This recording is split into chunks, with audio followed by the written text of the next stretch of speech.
Representatives from the U.S. Army Corps of Engineers, Air Force, the state of South Dakota, and industry partners gathered May 25, 2022 to conduct an official groundbreaking ceremony for the start of the B-21 Raider bomber Beddown at Ellsworth Air Force Base.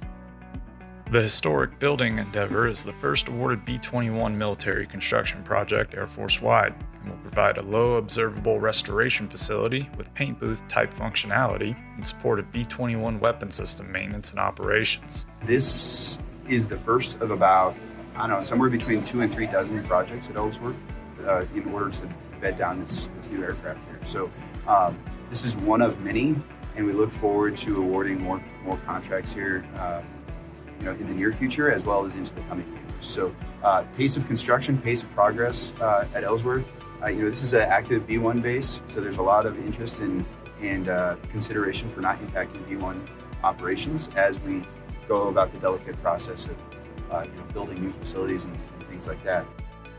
The groundbreaking ceremony was organized by Ellsworth Air Force Base. General Anthony Cotton, Commander, Air Force Global Strike Command, provided the keynote address. The event was attended by USACE Northwestern Division Commander, Colonel Jeff Van Epps, Omaha District Commander, Colonel Mark Himes, South Dakota Representative Dusty Johnson, delegations from both South Dakota senators, state and local government, local media, Air Force stakeholders, and many industry partners. This is the first project in a multi-billion-dollar program that the Corps is going to execute over the next decade or so that's going to help the Air Force modernize its bomber leg of the nuclear triad. And in doing so, we're going to really help improve and modernize the national defense and the security of our nation. USACE Omaha District is expected to proof and approve the remaining construction contracts while ramping up construction efforts over the next 5 years.